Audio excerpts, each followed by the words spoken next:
filming something that's just so like such a large scale compared to other stuff that you've acted in that maybe was like smaller budget?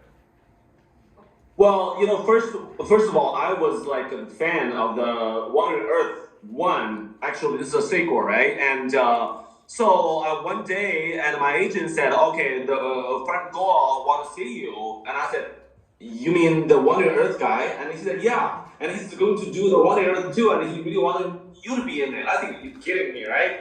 So I said, no. And so we set up a meeting in his company and in Beijing. So that day was just like the day now outside of my place. It's just like beautiful. So I went to see him, and he was like a kind of like a shy guy, And we were all nervous, and I talked to him, and he just described the whole plan. He said, "Oh, do you want to on board?" I said, "Yeah, of course, man." So that's how we started. And then I went to the film set. The first day, I was just like in the Wonderland. Totally, it's like I thought there's gonna be a lot of like green screen and all those stuff, but it ended up just like all the moon vehicle and everything, and even the screen with all the numbers is all designed by the real scientists. They said, because now we all have a phone, and then they can have a screenshot. So everything is scientific. So this is just like basically we just not acting, but a real living inside of that in totally environment. Yes. Okay. Talk to me more about that, because that was one of my second questions. Was that even though this is such a like big budget sci-fi like CGI heavy movie, there probably are some green screens that you're interacting with, but yeah, you really were interacting with real technology, even if it's just those props that you mentioned, or that moon rover that you're in. And so, talk to me about filming the scene when you guys are in the diving suits. These look like real heavy diving suits, and then you're in a real room that they're flooding. What was that like? Yeah. Oh my goodness. Okay. First of all, the suit looks. They showed me the picture, and I said, I can't wait to try it on. And then, but the minute I put it myself in, and it's just like hell, because they look good, and also the technology actually is for the prop is really advanced. But when you put it in, and all the joints, it only can go here. I cannot touch my face, and for human, something that you can do, when you can touch your face and all those stuff, and you don't feel itchy. But as long as you cannot, touch your face, and you feel like itchy all the time. So in the film set, still, a lot of dust, because a lot of grease and all those stuff. So I just feel like itchy all the time. So I have to call the makeup people. I said, okay, come here. You make it, here in this degree, you have to scratch my face, I scratch my eyes, something like that. And so it's really annoying because, they cannot find this really specific spot. So I said, okay, put your finger there, don't move. And I go to this field, It's just like a fantastic experience. And also it's really heavy. Every time we take, change the shot, and we have to just sit in there, and there's a hook, just to hook us there so we can sit down without just clouds. So that's just like, but now when we're talking about it, it's all fun and, but that moment, it's just really like long. And each time we put it on and then take it off, take like an hour and a half. So we cannot drink, we cannot eat, because we don't want to have any, like a bathroom break or something. That means everyone should wait. And that's for the suit. And for the water shot, that was really scary. And it's really underwater. It's not a CGI. I mean, it's just like completely, like real. So I learned a lot. Andy, the guy who played Zhu Hengyu, and he's like a diver. He taught me a lot of tricks.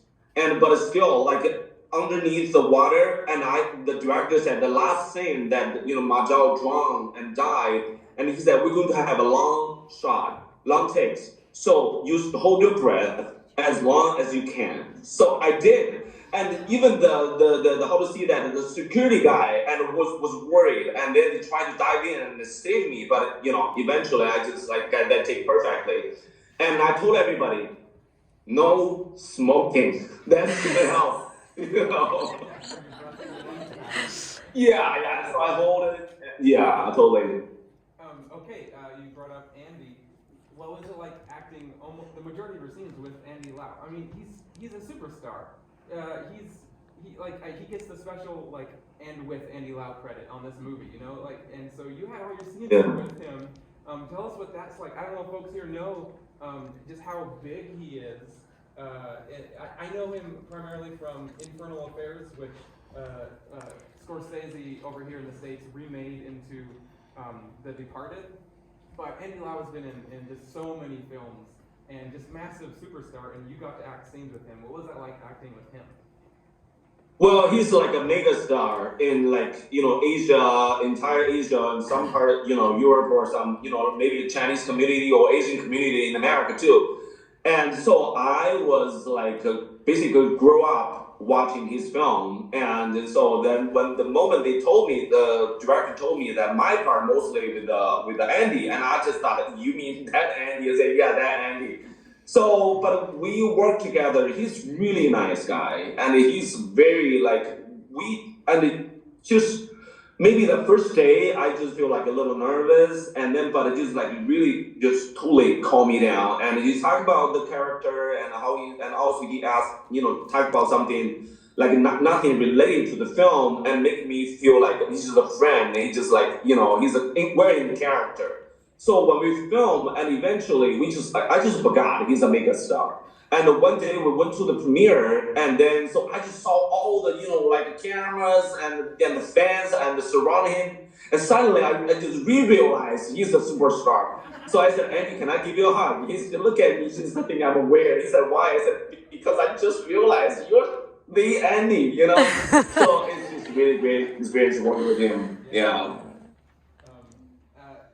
okay, in the second crowd, I'll throw it to any questions that you guys want to ask him. You'll have to come down and sit next to me and speak into this other mic. But just be thinking about that if you want to ask a question.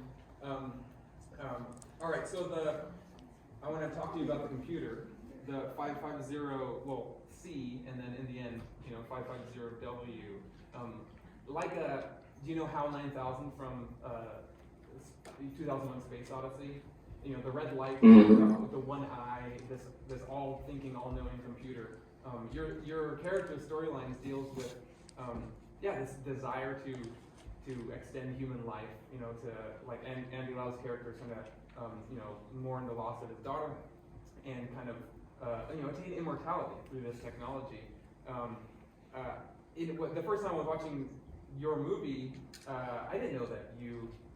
Spoiler alert to anybody who's watching this live stream, but you die, and I was thinking, well, if this is a big major franchise, halfway through, I'm thinking you're going to be around in a lot of these movies, but no, we have a beautiful death scene from your character, but you think there's any possibility that there's anything going on with this supercomputer that can kind of either resurrect people or I guess what I'm getting at is, did your character sneakily upload his consciousness into this supercomputer? Well, you know what? I cannot speak too much, but I just want to tell you one thing. The producer asked my time for the future. Oh. So I guess I will be back.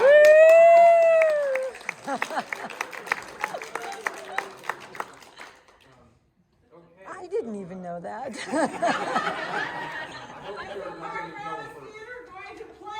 So, Yeah. Okay, so if anybody would like to ask Nick a question, come on down the side aisle. Okay, we've got a surprise questioner. Sit in the seat right next to me here. Oh, I gotta see this. And thank you guys again for coming, and it's just like meant a lot to me too. And then pick up that mic right there next to you. Oh my, you gotta be kidding me! Holy smoke! How are you? What? Yes. Hey dude! You disappeared, and you appeared again. Can you tell me who you are and for the sake of the room? Yeah. So my name's Ning, and I took film classes with Ning about 20 years ago. Yep. And the question that I had for you, Mike. No, not that long ago. We're still young, man. Come on! When I saw this on Facebook, when I saw the post, I thought, oh my gosh, I thought you were gonna be here in person. I was just looking really forward to seeing you, and this is just as good. But when you come back, obviously, I want to see you. I miss you. I got a chance to give Nicole a hug, but it was wonderful, just wonderful. My spirit is just so alive. I'm sorry, I'm looking at you and looking Yeah, at it's my spirit is just so alive to see you doing so well. And the question I have for you, I really do have a question for you, which is, All right. you remember that you were obviously acting before we started making films, and then you were into directing and producing, and I just wondered, are you doing more of that? Are you thinking about doing some directing, producing in the future? Just curious as to what your plans are there. Yeah, and after I finished this film school work together, and I come back and mostly did a lot of acting, but I will be a producer and art director for a movie, and also I was the lead too.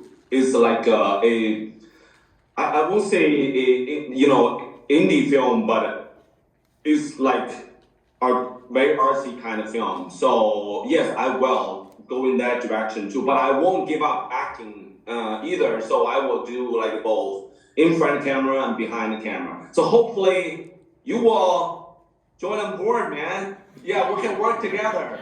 Like I said, we worked very well together. Yeah.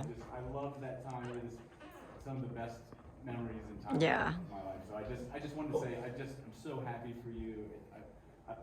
I'm glad to be back in touch with you, and I hope that I get to see you in person next time you're in town. Yeah, and also, like there's a magical guy right next to you, Tim, and he can put everything together. So in the future, I think and I hope we can do something like, in China and America, Minnesota, and then, like somehow, then we can talk about it when I come back. And totally, I think we can make some cool stuff. cool. Yeah, let's do it. Whatever it is. Woo-hoo. Yeah. Yeah, me too, man. Me too.